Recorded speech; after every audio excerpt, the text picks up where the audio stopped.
Welcome to this quiet corner where we shall unfold a truly fascinating, if perhaps a touch unsettling thought.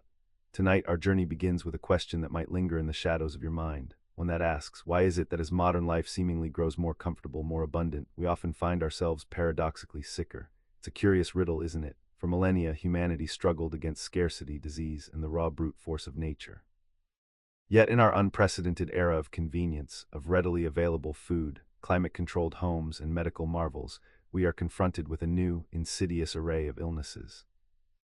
Conditions like heart disease, diabetes, obesity, and even certain neurodegenerative disorders seem to proliferate, even as our external circumstances improve. It's as if something within us struggles to keep pace with the very progress we've engineered. This phenomenon can often be understood through the lens of what scholars call the evolutionary mismatch hypothesis. Imagine, if you will, our distant ancestors, living lives deeply intertwined with the rhythms of the natural world. Their bodies and their very genetic code were forged in environments vastly different from our own. What once served them well, adapting to famine, fighting off ancient pathogens, or moving constantly to find sustenance, might now in our modern settings contribute to our current ailments. It's like bringing a finely tuned antique clock into a digital age. Its beautiful, intricate mechanisms, while perfect for its original purpose, struggle to tell time in a world of nanoseconds and satellites. To truly grasp this concept, we might consider three gentle criteria for what constitutes such a mismatch. Firstly, the illness we observe should be far more prevalent, or perhaps more severe, in our contemporary, post-industrial world than it was in the lives of our forebears. Think of those self-sufficient societies, living much as humanity once did. They offer us a valuable glimpse into that ancestral environment. Secondly, this illness must be tied to some environmental variable, perhaps our diet, our levels of physical movement, or even our exposure to certain elements, that has fundamentally shifted between those ancient times and our present day. And finally, there must be an underlying, perhaps molecular or physiological mechanism, through which this environmental change generates the mismatch within us. It's not just a coincidence, you see, but a profound and interwoven dance between our biology and our surroundings. Evolution's cruel joke. Indeed, this modern world, for all its comforts and conveniences, seems to hold within it a subtle, almost imperceptible trap. We often find ourselves striving for more ease, more possessions, more control, yet paradoxically we also find ourselves less content, more prone to quiet unease. You might be wondering why this seems to be the case. One illuminating lens through which to view this phenomenon is the concept of evolutionary mismatch. Imagine, if you will, our distant ancestors. Their lives were filled with physical exertion, a constant dance with scarcity, and an intimate connection to their immediate environment. Their bodies and minds evolved over countless millennia to thrive in that particular landscape, a landscape profoundly different from our own. Here's what's interesting: the very traits that once conferred survival advantages, perhaps a keen ability to store fat in times of plenty, or a heightened stress response to evade predators, can, in our contemporary setting, become liabilities. They are in essence mismatched to our current environment. Think of it this way: our biology carries an ancient blueprint. It's a design perfected for a world that no longer exists. For example, societies that live much as our ancestors did, still engaged in subsistence living, tend to exhibit remarkably low rates of conditions like heart disease. Their active lifestyles, often involving many hours of physical movement each day, seem to protect them. But when these societies begin to transition to a more modern, industrialized way of life, we observe a striking increase in non-communicable diseases. The very same physical bodies designed for movement and scarcity now contend with abundant, often processed food and sedentary routines. The biological machinery, once perfectly aligned with its world, finds itself out of step. This isn't to say that modern comforts are inherently bad. Rather, it highlights a profound truth. Our physiological responses, our genetic predispositions, and even our gut microbiomes are remnants of a bygone era. They operate on assumptions about our surroundings that are no longer true. What this means is, the ease we've created for ourselves often comes with an unforeseen cost, challenging the very adaptations that once served us so well. Our ancient blueprint. If we continue our journey into the subtle ironies of human evolution, we often stumble upon a concept known as the evolutionary mismatch. Imagine, if you will, a creature meticulously crafted by millennia of natural selection, a design perfectly suited to a specific environment, say the savannas of ancient Africa. Now take that very same creature and place it in a gleaming, modern metropolis. What happens? This is the essence of evolutionary mismatch. Our biology, forged in an environment of scarcity and physical exertion, finds itself suddenly adrift in a world of abundance and sedentary comfort. Traits that once ensured our survival, a keen ability to store fat during lean times, for instance, now, in a landscape overflowing with readily available calories, become liabilities. They contribute to what we now broadly call non-communicable diseases, conditions like obesity, heart ailments, and certain types of diabetes. These are, in a very real sense, the echoes of our past clashing with the realities of our present. You see, for a health issue to truly fit this mismatch framework, it generally needs to meet a few specific criteria. First, the ailment should be noticeably more prevalent or severe in our modern, post-industrial world compared to how it existed in a more ancestral setting. Think of those self-sufficient societies we sometimes study today. They offer us a fragile glimpse into the world that shaped us. Secondly, the disease must be quite clearly linked to an environmental variable, something that has dramatically shifted between these two worlds. Perhaps it's a change in diet, or a drastic reduction in physical activity, or even an increased exposure to novel substances that our ancient bodies simply weren't designed to process. And finally, we must endeavor to uncover the underlying mechanism, the molecular or physiological pathway through which this environmental change generates the mismatch. It's a bit like tracing the path of a river, watching how a subtle shift in the landscape can alter its entire course, leading to unforeseen consequences downstream. For example, a genetic variation that once bestowed a distinct advantage in a world of constant threat might now, in our safer, softer environment, inadvertently contribute to poor health. It's truly a profound thought that a past blessing could become a present burden. Mismatch body-mind. Our discussion on the ancient blueprint, you see, merely sets the stage for a most curious modern phenomenon. What happens when this blueprint, honed over millennia, encounters an environment radically different from what it was designed for? This is where the concept of evolutionary mismatch begins to unfurl itself, like an old tapestry given new light. It suggests that many of the modern afflictions we face, particularly the non-communicable diseases, the obesity, the heart disease, the type 2 diabetes, are, in essence, a consequence of our ancient biology clashing with our contemporary world. Imagine, if you will, a finely tuned vehicle built for traversing rugged, uneven terrain, perhaps a sprawling, untamed wilderness. Now place that vehicle on a perfectly smooth, straight, and unvarying highway day in and day out.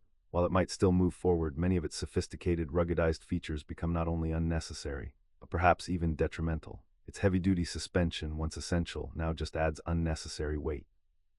Its robust engine, designed for unpredictable efforts, might now simply consume too much fuel for monotonous cruising. Our human physiology, you see, is much like that vehicle. For countless generations, our ancestors lived in environments that demanded constant physical activity, a varied but often sparse diet, and a vigilant awareness of threats. In such a world, genes that promoted efficient energy storage, robust immune responses against pathogens, or quick stress-induced reactions were profoundly beneficial. They were, in essence, our survival kit. Now transport those same inherited traits, that same ancient blueprint, into a world of abundant, calorie-dense foods, remarkably low physical demands, and a prevalence of chronic, rather than acute, stressors. What was once an evolutionary advantage can, perhaps paradoxically, become a liability. A gene that helped our ancestors store fat during times of famine might now, in an era of constant caloric surplus, contribute to obesity. An immune system finely tuned to fight off parasites and bacteria might now, in a largely sterile environment, begin to overreact to harmless substances, leading to allergies or autoimmune conditions. The heart of this evolutionary mismatch, then, lies in this profound divergence between the environment of our past and the environment of our present. It means that diseases become more prevalent, or indeed more severe, in our modern, post-industrial settings compared to the more ancestral, subsistence-level societies that offer us a glimpse into our past. We can observe, for instance, that communities living traditional lifestyles often exhibit remarkably low rates of cardiovascular disease, with biomarkers for conditions like high blood pressure or cholesterol barely rising with age. Their daily lives necessitate far greater physical activity, sometimes 5 to 10 times more than the average individual in our contemporary world. That movement, that physical engagement, intrinsically protects them, enhancing arterial flexibility and dampening inflammation. So what we once regarded as an adaptation for survival might, in our new world, subtly, yet significantly, undermine our well-being. Comfort's hidden cost. Our minds, it seems, are rather adept at this, return to a familiar state. Think of it as a kind of emotional thermostat, always striving to bring us back to a set point. This phenomenon, which psychologists have come to call the hedonic treadmill or hedonic adaptation, suggests that our long-term happiness tends to gravitate back to a baseline level, regardless of the significant positive or negative events we encounter. Imagine, if you will, the fleeting joy of a new purchase. A shiny new car, perhaps, or a beautifully redecorated room. For a time, it brings a certain effervescence to our days, but then, as the weeks turn into months, that initial thrill often fades. The new becomes familiar and we adapt, returning to our usual emotional landscape. It's not that these things bring no happiness at all, but rather that the intensity of that happiness is often short-lived, much like the first exhilarating bite of a delicious meal, where subsequent mouthfuls, though still pleasant, rarely replicate that initial burst of delight. This isn't merely about material possessions, of course. The hedonic treadmill operates across many facets of our lives. Consider, for instance, a significant life change, a promotion, or even a sudden stroke of luck like winning the lottery. While these events can bring immense initial elation, studies have often shown that after an initial period of heightened joy, individuals tend to revert to their pre-event happiness levels. The change, rather than permanently altering their internal state, merely provides a temporary lift. What makes this mechanism so intriguing and perhaps a touch melancholic is its dual nature. On one hand, this adaptive capacity can be a profound source of resilience. It allows us to process and ultimately recover from adversity, from profound losses or unforeseen setbacks. The human spirit, you see, is remarkably adept at finding its way back to a measure of equilibrium, even after the most trying of times. Yet, on the other hand, it also means that our relentless pursuit of ever greater external achievements or acquisitions, all in the hope of securing lasting happiness, can often feel like running on a treadmill. We put in tremendous effort, we move forward, but our internal state, our fundamental level of contentment, tends to remain largely unchanged. It's a curious dance, this interplay between our experiences and our enduring emotional landscape, perpetually adapting, perpetually seeking, yet often returning to the familiar. The sedentary shadow. Indeed, this idea of living in an environment vastly different from that in which we evolved. It lies at the very heart of what scholars call the evolutionary mismatch hypothesis. It suggests that many of the non-communicable diseases, the NCDs, that plague our modern world, such as obesity, heart disease, or type 2 diabetes, they are, in essence, a consequence of our bodies being out of sync with our surroundings. Think of it this way: our genes, our very biology, were forged through millennia of survival in conditions that, frankly, bear little resemblance to our current lives. What might have been an advantage then, a clever adaptation for a world of scarcity and physical exertion, can now, in our world of abundance and ease, become a liability. It's as if a highly specialized tool designed for a very specific task is suddenly asked to perform something entirely different. Let me offer a clearer picture. Scientists use 3 criteria to identify such a mismatch. First, the ailment, the disease, should appear more frequently, or perhaps more severely, in our modern, often post-industrial environments compared to the ancestral settings our forebears inhabited. And for a glimpse into that ancestral world, we often look to self-sufficient societies, those living much closer to nature, where life still demands a greater physical output and resources are not so readily at hand. Secondly, this disease must be linked to some environmental variable, something that notably differs between these ancestral groups and our own. This could be anything from the food we eat, the amount of physical activity we undertake, or even the toxins we might encounter in our daily lives. You see, these variables have shifted dramatically over time. And thirdly, there must be a discernible molecular or physiological mechanism at play, a way to explain precisely how that environmental change, how it creates this mismatch. At a genetic level, this might manifest as a particular gene variant that, while beneficial in ancestral times, perhaps it helped store fat more efficiently during a famine, now in an age of constant plenty, contributes to health detriment. It's a subtle irony, isn't it? Consider cardiovascular diseases, for instance. Populations living self-sufficiently in environments more akin to those of our ancestors exhibit remarkably low rates of these conditions. And what's more, their biomarkers for such diseases, things like blood pressure or cholesterol, they show minimal increase with age. These individuals are often 5 to 10 times more physically active than those in post-industrial societies, and that physical activity. It protects the heart, you see, by enhancing arterial flexibility and reducing inflammation. It's a natural shield against the ravages of modern comfort, or take the APOE4 variant. In our modern societies, it's known as a risk factor for heart disease and Alzheimer's, yet among some Amazonian hunter-gatherer horticulturalists, it appears to be linked to a lower inflammatory response.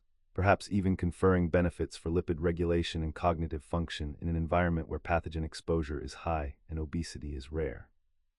The very same genetic blueprint, offering different consequences depending on the canvas of life. It paints a poignant picture, doesn't it? Our past, etched deeply into our very being, now grappling with a present it was never quite designed for. Food, feast, or famine. From our last ponderings on the sedentary shadow, we turn our gaze now to another silent architect of our modern maladies, the curious case of the hedonic treadmill. You see, this isn't a piece of exercise equipment, but rather a concept, a psychological blueprint, if you will, suggesting that we as humans possess an almost uncanny ability to adapt to new circumstances, both joyous and sorrowful, eventually returning to a relatively stable baseline level of happiness. Imagine, if you will, the thrill of winning a grand lottery. The initial euphoria, the sheer disbelief, the plans for a life of boundless ease. Yet research, notably from a study in 1978 comparing lottery winners to a control group, suggests that after the initial rush, these new millionaires, after a time, often reported levels of happiness not significantly different from those who hadn't won. Indeed, some even found less joy in the simple, everyday pleasures of life. What this means is that while the grand events, the triumphs, or the deep sorrows may shake us profoundly for a time, our internal compass eventually steers us back towards our familiar emotional harbor. This phenomenon, this hedonic adaptation, reveals itself in countless aspects of our lives. Consider a new possession, perchance a motor car of exquisite design or a home with every modern comfort. The initial delight is palpable, yet with the passing of months or even weeks that cherished newness fades, we grow accustomed. The marvel becomes the mundane. Our expectations subtly shift, demanding ever more to achieve the same level of contentment. It is as if our internal barometer recalibrates itself with every acquisition, with every achievement, always seeking a new horizon. However, this isn't to suggest a life devoid of lasting joy. Rather, it points to where we might most fruitfully invest our energies. For while material gains often fall prey to this treadmill, certain experiences seem to offer a curious loophole. A study from 2011, for instance, illuminated that spending upon experiences, be it a memorable journey, a new skill learned, or time spent in the company of cherished friends, tends to foster a deeper, more enduring happiness than the acquisition of physical goods. Experiences, you see, transform into treasured memories, into stories recounted over the years, rather than mere objects that simply become part of the background. Another fascinating, albeit perhaps unexpected, area where adaptation seems less prevalent is in the realm of improved physical appearance, particularly through cosmetic procedures. Now, this is a delicate subject and not without its complexities. But studies stretching back to the 1980s and continuing into this century have indicated that individuals who undergo such procedures often experience a surprisingly resilient and long-lasting increase in self-satisfaction and overall well-being. Not to mention a reduction in anxiety and an elevation of self-esteem. The implication here is that our sense of self-worth is often deeply intertwined with how we perceive ourselves and how we believe others perceive us, and the affirmation derived from an enhanced self-image can, for some, contribute to a happiness that is remarkably resistant to the hedonic treadmill's pull. Now, you might be pondering, how does this curious psychological mechanism connect with our physical well-being, and indeed, with the very fabric of sickness and health? How does this constant striving for more, this adaptation to better, impact the delicate balance of our biology? This, my friends, brings us directly to the realm of one of life's most essential, yet often neglected, pillars of health, sleep. For in the quiet darkness of the night, when the world sleeps, the body and mind seek to recalibrate, to repair, and to restore. Lessons we shall explore as we continue our journey. Sleep, the missing piece. We've seen how our bodies, honed by epochs of feast and famine, struggle with the modern bounty. But there is another, perhaps more subtle, force at play in this dance between our ancient selves and our contemporary world, a force that whispers of contentment, yet often leads to disquiet. It is what some call the hedonic treadmill. Imagine, if you will, a person who desires a new motor car. They save, they plan, they finally acquire it.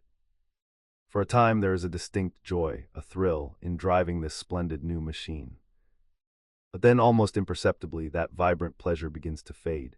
The new car becomes simply the car, and soon enough the gaze might turn to an even newer, shinier model. You see, our minds adapt. That initial surge of happiness born of novelty often returns to our baseline. We run, but the scenery remains much the same. This isn't merely about material possessions, of course. Perhaps you've experienced a significant life event, a promotion, a grand journey, even finding love. There's an initial peak of elation, a feeling that this truly is happiness.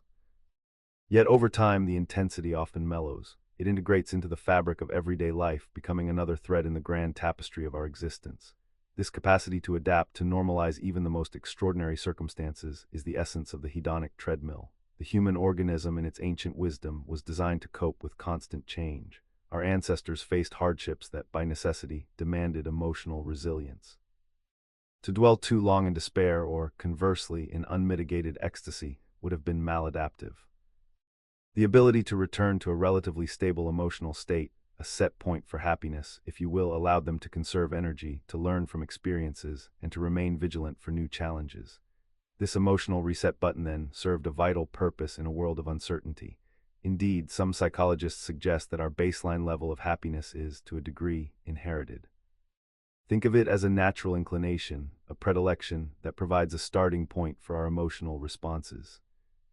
Yet this is not an immutable decree. While adaptation is a powerful force, it is not absolute. And perhaps therein lies a fascinating paradox. The very mechanism that helped our ancestors survive by moderating extremes of emotion can also temper our enjoyment of modern comforts. It can leave us perpetually seeking the next stimulation, the next acquisition, in an elusive quest for lasting contentment.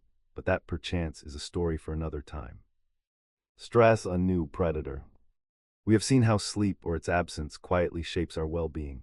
But what happens when life, in its modern ease, begins to unravel the very fabric of our connections to one another? You see, our minds and bodies, they are ancient.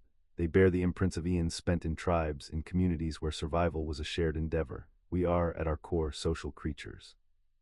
Yet the currents of modernity, with their subtle whisperings of independence and individual achievement, have perhaps too often nudged us toward isolation. Consider the concept of evolutionary mismatch once more. Our ancestral environments, they demanded cooperation. They fostered close-knit relationships where a helping hand, a shared meal, or a watchful eye against danger were not merely pleasantries but necessities for existence. We are, in a very real sense, wired for connection. Our brains release neurochemicals like oxytocin, often called the love hormone, when we bond with others, creating a sense of trust and well-being. This system, it thrived in the close quarters of hunter-gatherer bands.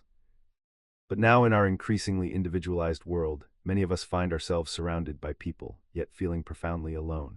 We might live in bustling cities, work in crowded offices, or spend hours online, seemingly connected to hundreds of others. Yet that deep, resonant belonging, that fundamental feeling of being truly seen and understood by a small, trusted group, for many, it has become elusive. And here is where the mismatch emerges. When our ancient, deeply ingrained need for strong social ties goes unfulfilled in our modern environment, our bodies often register this deficit as a form of stress. Our immune systems, they are highly attuned to our social world. Chronic loneliness, for instance, has been shown to increase inflammation in the body. It can disrupt sleep patterns, elevate stress hormones, and even impact genetic expression. Think of it as a subtle alarm system. When our social fabric frays, our bodies perceive a threat, perhaps akin to the vulnerability felt by a lone animal separated from its pack in a primordial forest. And over time, this persistent, low-grade societal stress, it can manifest as chronic disease. It's not just about feeling sad, it's about a fundamental biological response to an environment that no longer fully supports our evolutionary design. What's particularly interesting is how our modern lives, while outwardly offering more leisure and ease, can inadvertently create these voids. Longer working hours, geographical mobility that pulls us away from extended families, the rise of digital interactions over face-to-face ones, these are all factors in this quiet unraveling. We gain conveniences, perhaps, but sometimes at the cost of something far more essential. Social ties unraveling. The concept of the hedonic treadmill, or perhaps a hedonic cycling machine, depending on how one views it, suggests a fascinating interplay between our environment and our inner sense of well-being. It is, you see, this idea that even after the most profound joys, or indeed the most sorrowful of trials, our emotional compass tends to guide us back to a baseline, a kind of personal set point of happiness. You might win the grandest lottery or achieve a long-sought ambition. And for a time, a beautiful, exultant wave of joy might wash over you. But then, almost imperceptibly, the waters recede, and you find yourself standing once more on familiar emotional sands. Conversely, after a period of profound grief or misfortune, the human spirit, with its remarkable resilience, often finds its way back to that same emotional shore. What this means is that our deepest sense of contentment, our innate well-being, is often far more stable than the capricious tides of external events might suggest. It's as if our psyche possesses its own inner gyroscope, steering us gently back to equilibrium. Now, this doesn't mean that life's events are without their impact, far from it. but the hedonic treadmill implies that the sheer force of novelty, the initial rush of pleasure from a new possession or a fresh experience, tends to diminish over time. The shine, you might say, eventually dulls. Think of it this way: a new home, initially a source of immense pride and happiness, eventually becomes simply home. It loses its extraordinary sparkle and settles into the ordinary fabric of daily life. This adaptation, this return to neutrality, serves an intriguing evolutionary purpose. It allows us to cope with adversity, preventing us from being perpetually crushed by misfortune. But it also means that the pursuit of external pleasures, if that is our sole focus, can become a relentless, unfulfilling chase. Always striving for the next great thing, only to find that its luster fades, compelling us to seek yet another. It's a cycle, a perpetual motion in which the goal itself, rather than the journey, becomes the elusive prize. What's particularly interesting is how this applies to our understanding of modern life and stress, a topic we touched upon recently. If stress is amplified by our perception of things as arduous, perhaps this hedonic adaptation, this capacity to return to baseline, is also a subtle mechanism to blunt the sharp edges of that modern strain. We adapt, perchance, not just to joy, but to the constant hum of pressure as well. However, not all experiences are created equal on this hedonic journey. Some, it seems, leave a longer, more indelible mark, shaping that baseline itself, rather than just momentarily deviating from it. This is where the labyrinth of our inner world becomes most fascinating. Nature deficit disorder. The intricate social ties that once bound communities together, the very fabric of our ancient existence, are slowly unraveling. You see, this unraveling, this subtle loosening of bonds, is a profound shift in the human story, profoundly impacting how we understand our illnesses. The environment in which we evolved, the environment that shaped our very being, was one of constant interaction, of shared struggle and mutual support. Our biology, in many ways, is still echoing those ancestral landscapes. Now here's what's interesting. Our modern environment, with its myriad conveniences and its digital connections, is strikingly different from the world of our ancestors. These differences are so vast, so profound, that traits once beneficial, carved into our very genes through the slow work of natural selection, can now become almost a burden. This is what we call the evolutionary mismatch hypothesis. It suggests that while our genes remain largely the same, the world around us has changed dramatically. Consider this: a characteristic that might have been wonderfully adaptive for survival in a harsh, unpredictable past, might now, in our comfortable, predictable present, actually predispose us to chronic illnesses. Think of specific genes, loci as they are called in the scientific world, that show evidence of this deep history of selection. Perhaps they once offered protection against ancient threats. Yet when placed in our modern settings, these very genes might contribute to conditions like obesity, cardiovascular diseases, or type 2 diabetes. What this means is that loci that historically provided health benefits in an ancestral environment now, in a new environment, might lead to health detriments. It's a subtle but powerful paradox. To identify these mismatches, we look for certain signs. First, the illness itself should be more prevalent, or perhaps more severe, in our modern, post-industrial societies compared to those societies that still live closer to what we might call an ancestral way of life. These self-sufficient communities, you see, offer us a glimpse, a close approximation of how our earliest human ancestors might have lived. Second, there must be a clear link between the disease and some environmental variable that differs between these groups, variables like diet, for instance, or our physical activity levels, or even our exposure to certain toxins. And finally, and crucially, we must uncover the precise molecular or physiological mechanisms through which this environmental change creates the mismatch. It's not enough to simply observe a difference. We need to understand the how, the intricate dance between our ancient genes and our very new world. It is through this diligent detective work that the tapestry of evolutionary mismatch reveals its threads, one by one. The hedonic treadmill. Our discussion on the evolutionary mismatch gently leads us to a concept many of us experience without fully realizing its profound implications: hedonic adaptation. Imagine, if you will, being on a kind of emotional treadmill. You run, you exert yourself, you feel the thrill of a new experience or the sorrow of a loss, but eventually you find yourself back more or less where you started, emotionally speaking. This isn't to say life's events don't matter, of course. A significant promotion, a new car, or even winning the lottery can bring a rush of joy. But for most of us, this initial surge of happiness tends to be fleeting. We adapt. The new car becomes simply the car. The pay raise becomes, well, just our new salary. This process is what psychologists refer to as hedonic adaptation, the tendency for our level of happiness to return to a relatively stable baseline after significant life events. Conversely, this same mechanism helps us navigate adversity. A profound loss, an unexpected setback, or even a serious injury can plunge us into deep sadness. Yet over time, that intense emotional response often softens, and we begin to recover, moving back towards our baseline of well-being. It's as if our minds are equipped with an internal thermostat, gently nudging our emotional state back to a familiar temperature. This is a crucial element of our resilience, allowing us to absorb shocks and continue functioning. Think of it as two sides of the same coin. Hedonic adaptation can be rather frustrating when we desire sustained joy from new acquisitions or achievements. We strive, we achieve, and then we find ourselves wanting more, perpetually chasing that initial thrill. But it is also a profound blessing, preventing us from being permanently derailed by life's inevitable sorrows. The initial intensity of both pleasure and pain tends to fade, making way for a more stable, albeit often less exhilarating, emotional landscape. Progress is paradoxical pain. Now this concept of the hedonic treadmill, this constant return to a baseline level of contentment, regardless of life's peaks and valleys, it offers a fascinating lens through which to view human suffering. It suggests that while we might momentarily soar with joy or plummet into despair, our emotional systems are designed in a way to bring us back to a kind of equilibrium. Indeed, some scholars propose a rather intriguing idea, the evolutionary mismatch hypothesis. Imagine, if you will, the environments in which our ancient ancestors thrived. Their landscapes were vastly different from our own, demanding perhaps, but predictable in their challenges. What once were beneficial traits for survival in those ancestral settings, traits forged over millennia of scarcity and struggle, may, in our modern world of ease and abundance, inadvertently become liabilities. Think of it as a finely tuned instrument still playing the score of a forgotten era, leading to dissonance in the present.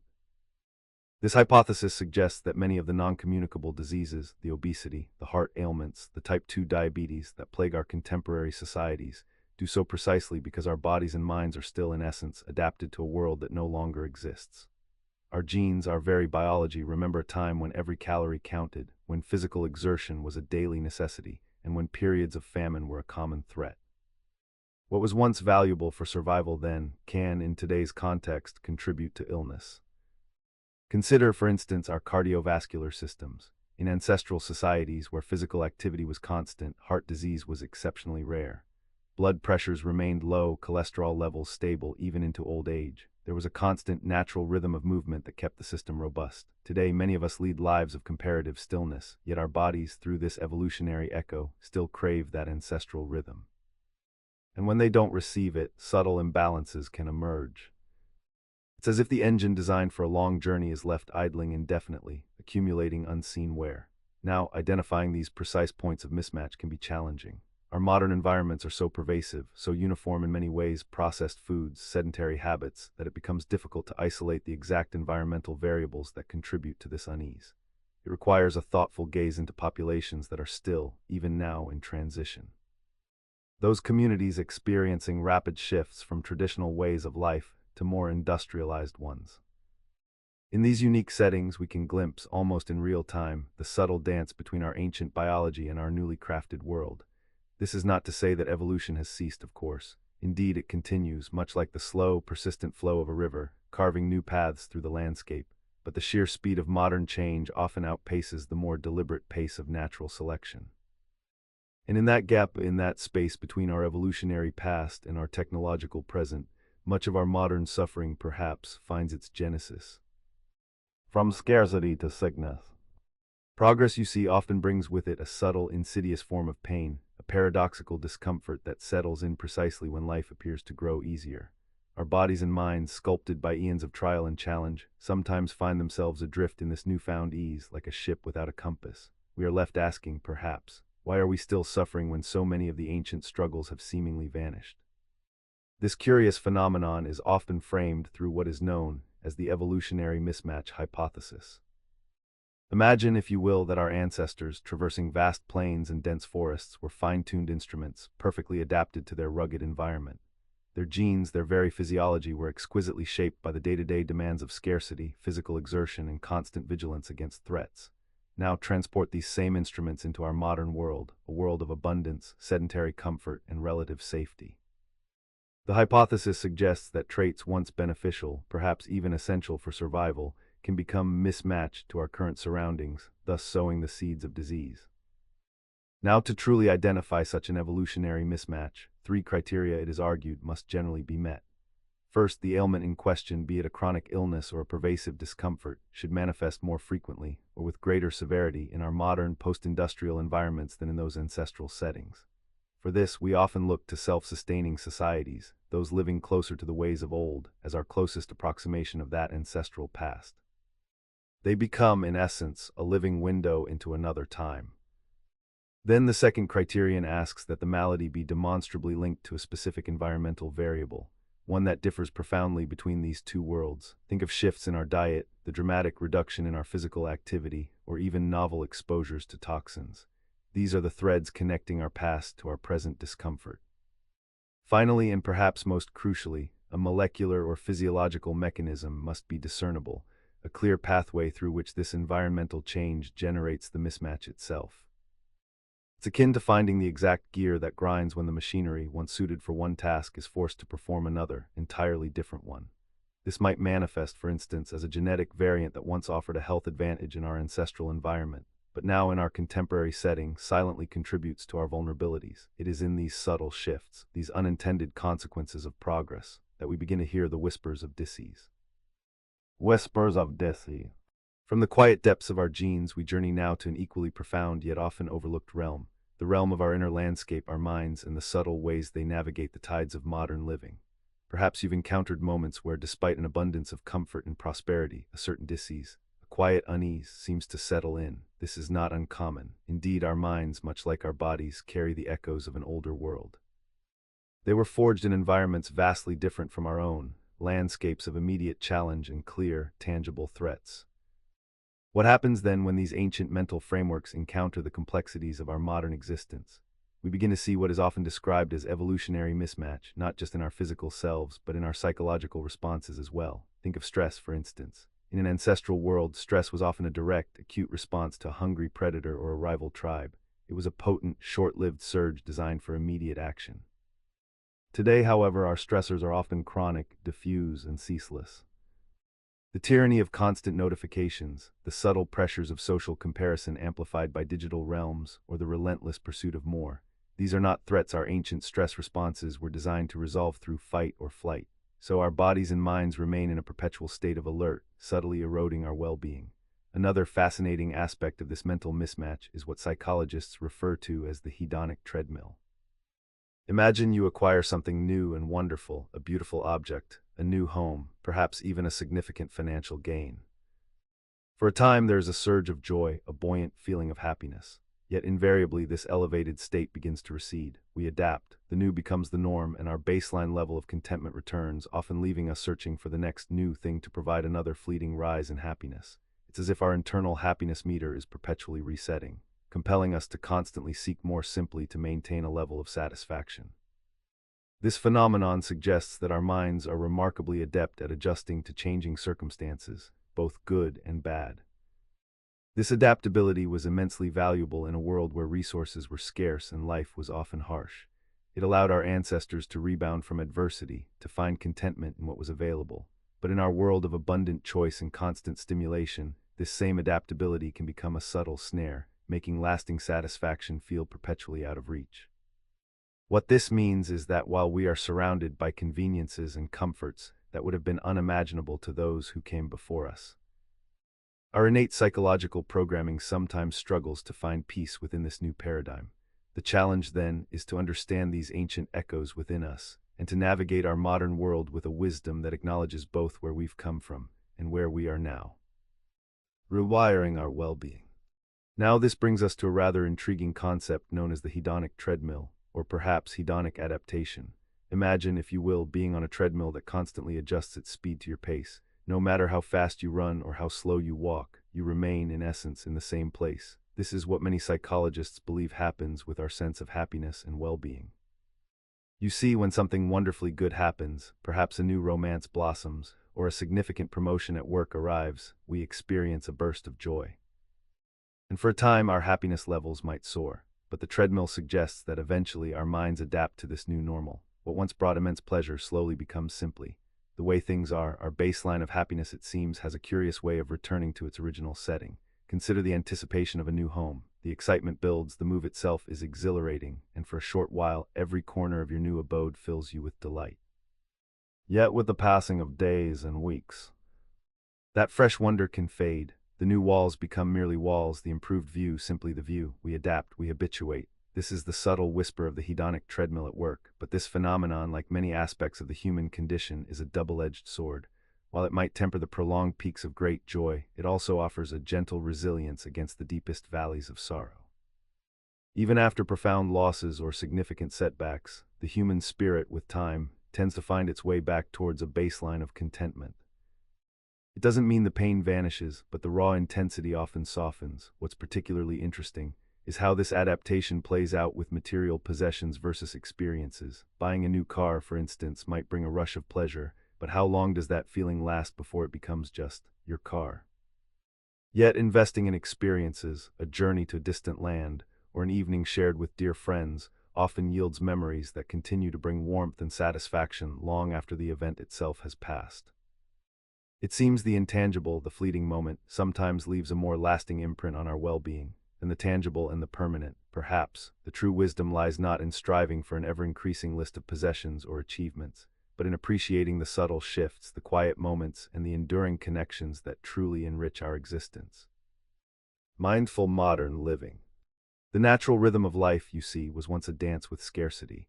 Our ancestors, and indeed much of humanity until very recently, lived in environments where resources were often limited and survival itself was a daily endeavor. This constant striving, this perpetual engagement with the challenges of the natural world shaped us profoundly, both our bodies and our minds. But then a profound shift began. The transition to what we now call modernity, a time of increasing abundance and decreasing physical demands. This, you might think, is a cause for celebration alone, yet here is where the story takes a curious turn. Our ancient biology, honed over millennia for a world of scarcity, now finds itself in an unfamiliar landscape of plenty. This disjunction, this difference between our deeply ingrained evolutionary design and our present circumstances, is what some scholars refer to as evolutionary mismatch. Imagine a finely tuned machine built for a specific purpose under specific conditions.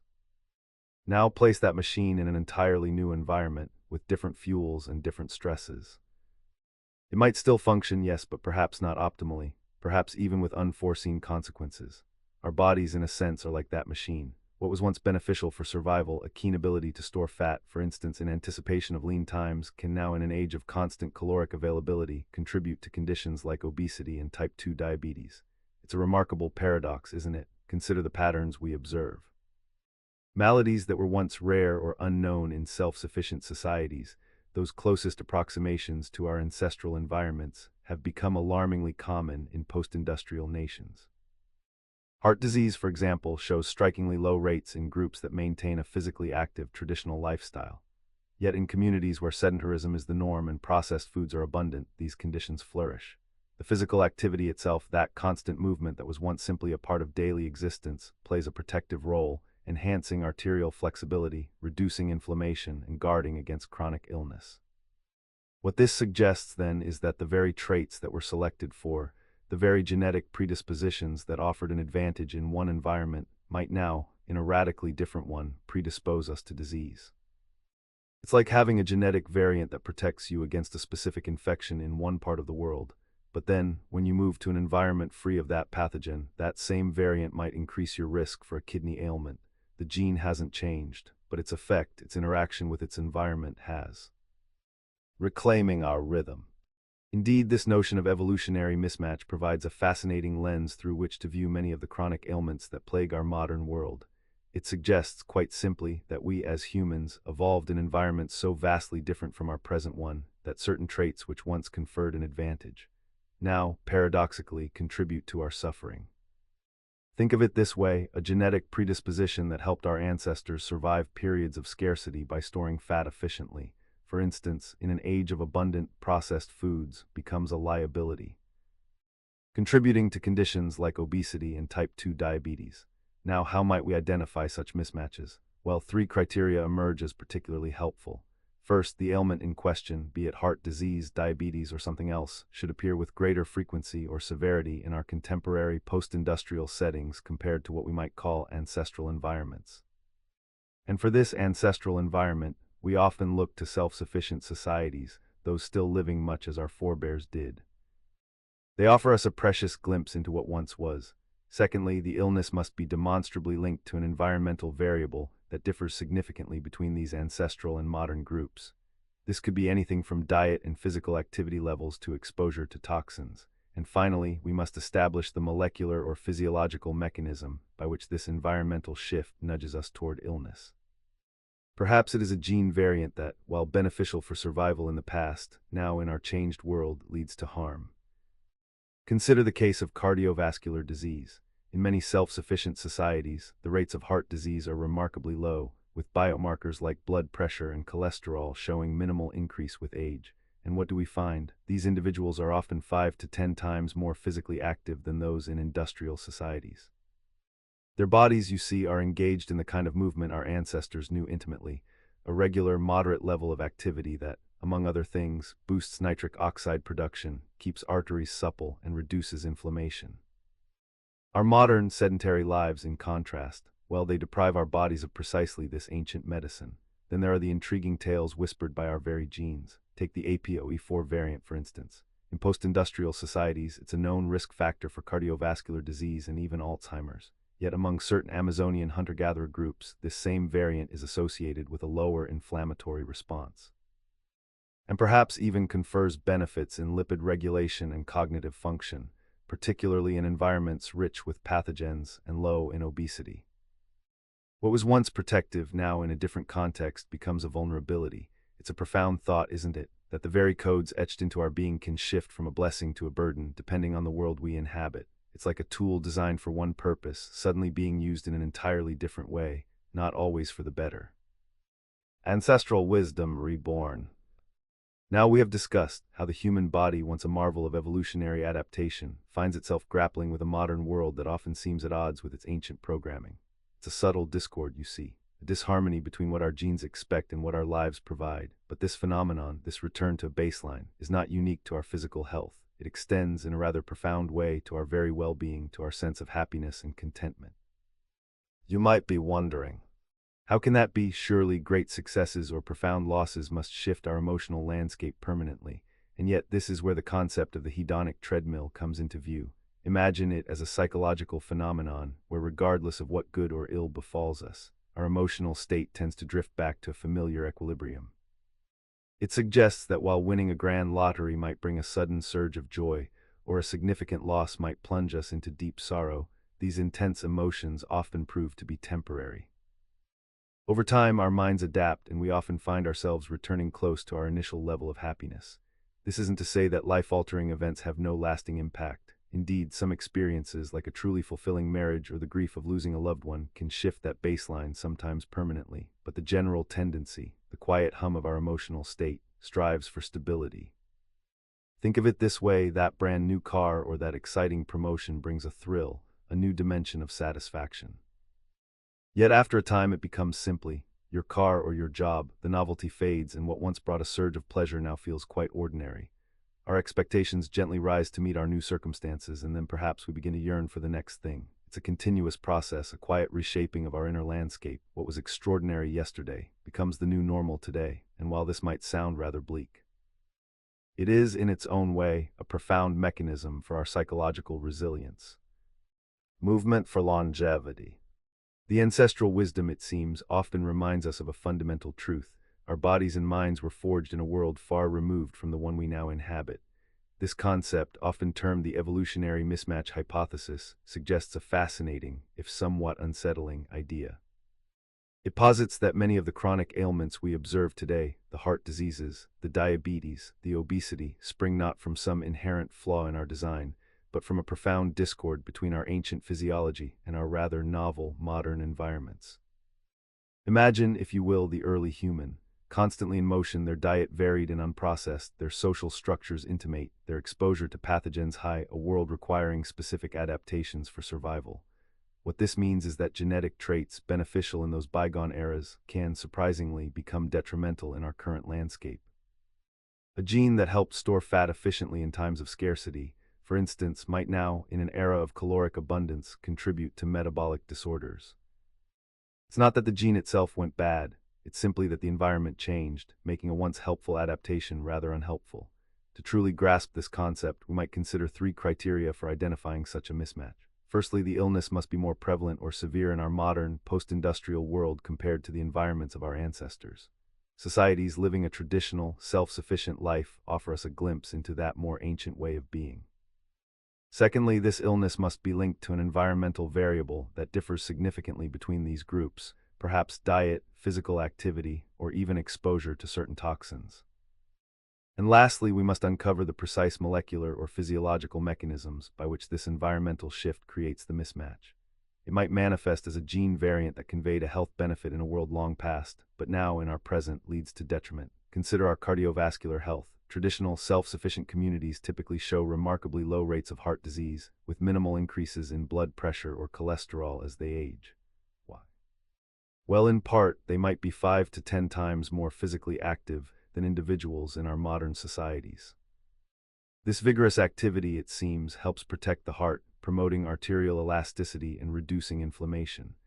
It's a compelling contrast, charting the course from robust health to vulnerability simply by altering how we move through our days. Nourishing our nature. Having explored the importance of movement for our longevity, we now turn our gaze to a related yet distinct aspect of modern life's challenges, the peculiar phenomenon of the hedonic treadmill. Imagine, if you will, being on a very sophisticated psychological exercise machine. You're running and running, yet you never quite get anywhere new. That, in essence, is what this concept describes. You see, our minds are remarkably adept at adapting. When something wonderful happens, perhaps a new home, a promotion at work, or even winning a small lottery, we experience a burst of joy. It's a delightful, exhilarating feeling, yet if we observe closely, that initial rush often fades. We adjust to the new circumstances, and what once felt extraordinary slowly begins to feel normal. Our baseline level of happiness after a time tends to settle back to where it was before the event occurred. This isn't to say that life-altering events have no impact. Rather, it suggests that our internal systems are designed to normalize our emotional state. Think of it like our bodies adjusting to temperature. When you first step into a warm room from the cold, you feel the heat intensely. But after a few moments, your body acclimates and the sensation becomes less pronounced. Our happiness, in many ways, functions similarly.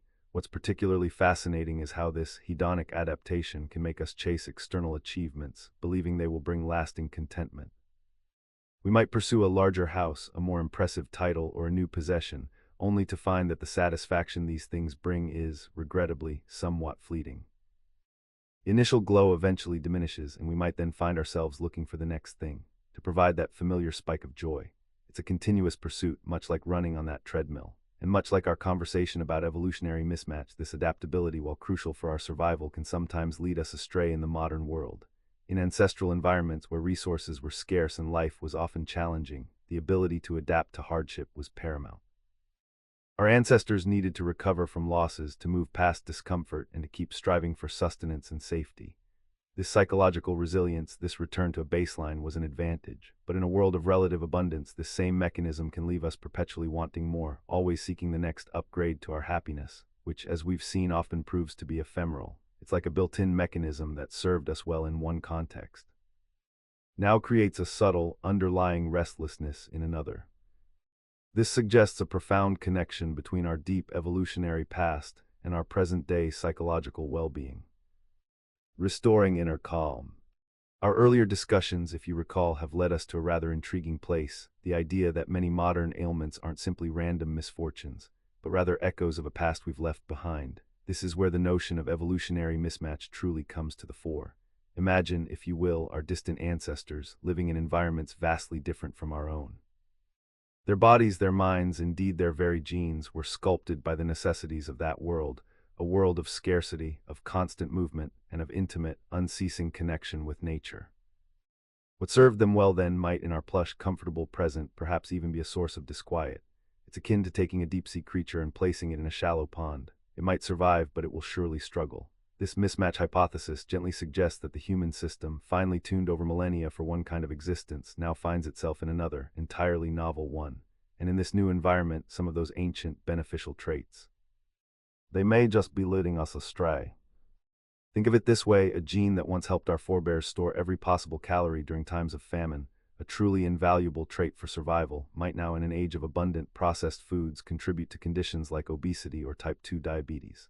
The very mechanisms that once protected life now quietly undermine it. It's a subtle dance between our inherited predispositions and the shifting landscape of modern life. What makes this particularly challenging is that the environment we speak of isn't just the air we breathe or the food we eat, but also the rhythms of our days, the social structures we inhabit, and even the thoughts that occupy our minds. These are all part of this grand, sprawling tapestry of existence.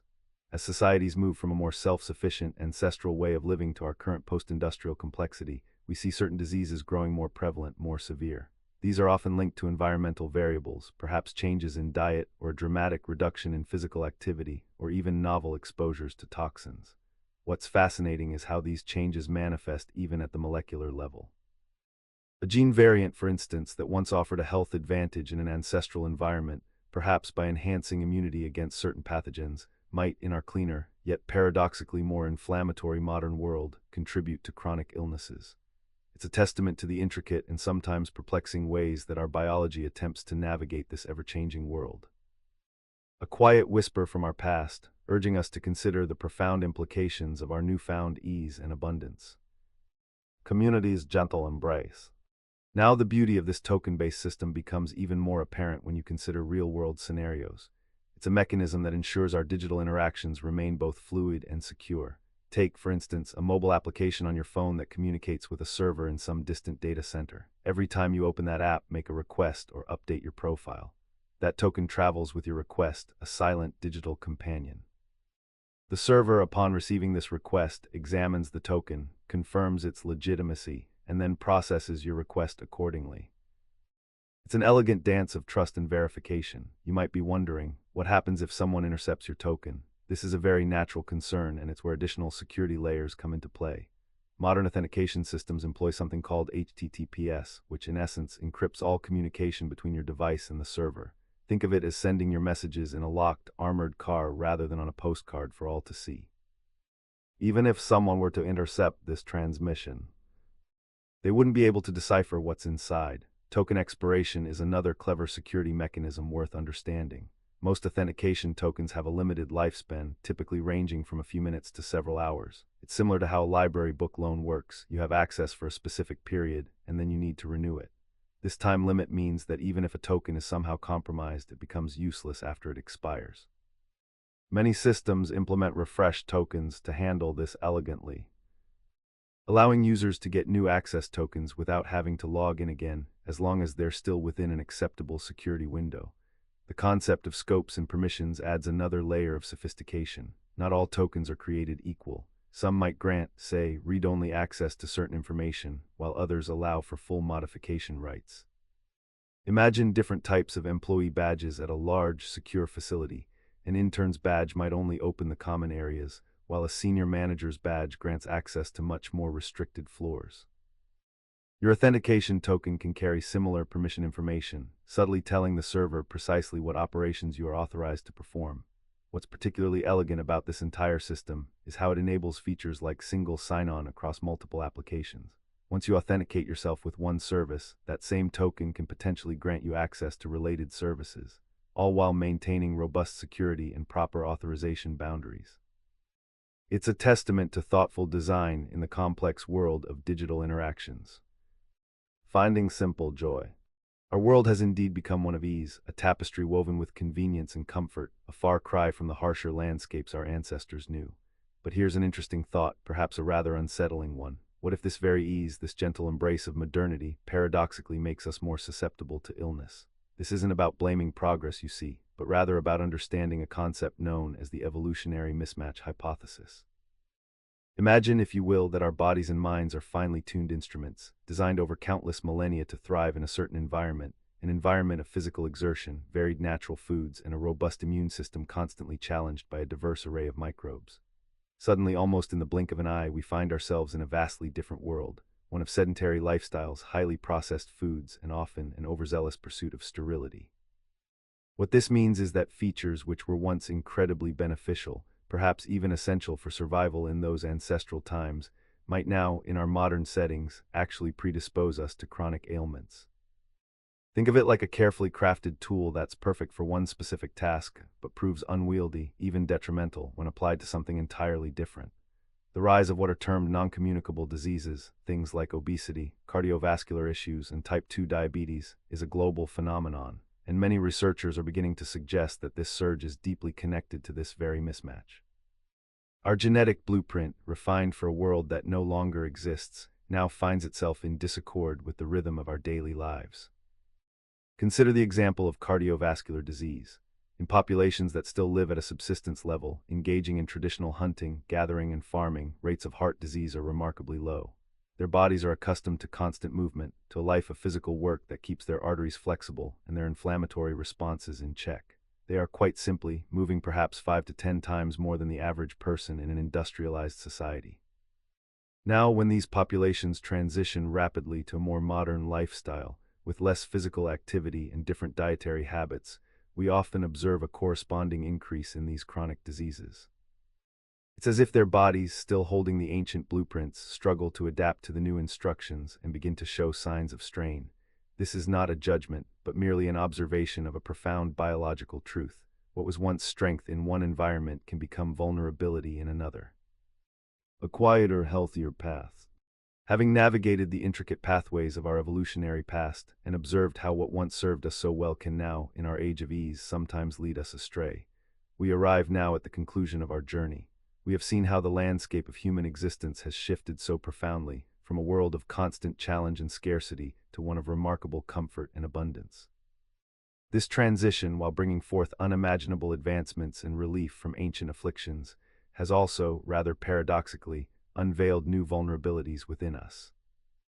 We explored the concept of the evolutionary mismatch, this elegant idea that our ancient genes, honed over countless millennia for a very different environment, can find themselves somewhat bewildered, indeed mismatched, with the swift rhythms of modern life. Think of it like a finely tuned instrument, designed for the acoustics of a grand concert hall, now attempting to play in a bustling marketplace. The instrument is still magnificent, but the environment simply doesn't allow it to perform as intended. This, you see, helps us understand why conditions like heart disease, diabetes, and perhaps even some forms of chronic stress have become so prevalent. Our bodies, adapted for movement, for intermittent fasting, for intimate social groups, now contend with sedentary lives, endless culinary temptations, and a relentless tide of information. We touched upon the intriguing notion of the hedonic treadmill, that ceaseless striving for more, where each new acquisition or achievement, after its initial bloom, gently returns us to our baseline of contentment, often leaving us searching for the next thing to briefly lift our spirits. It's akin to running on a moving walkway. You exert effort, you move, but the scenery often remains the same. Understanding this isn't to diminish the joy of accomplishment, but to gently remind us that true, abiding contentment often resides not in the acquisition of external goods, but in a deeper engagement with life, purpose, and connection. And so, as we draw this particular lesson to a close, consider this. The greatest wisdom often lies not in fighting the currents of change, but in understanding them. In recognizing the forces that shape us, both ancient and modern, we gain a profound appreciation for our own resilience, and perchance a clearer path towards navigating our lives with greater peace and understanding. Our biology, though deeply ancient, is not unchangeable, nor are our habits. The echoes of our past still resound within us, but we also hold the quiet power to shape our present and thus our future. Thank you for joining me on this exploration into the curious ways our past shapes our present. I hope these gentle lessons have offered you moments of reflection and perhaps a deeper understanding of the human condition. If you found this journey worthwhile, please consider subscribing to the channel and giving the video a thumbs up. Your support allows me to continue sharing these quiet stories. Do explore the other lessons we have shared here should you find yourself in need of further thought. Until next time, sweet dreams.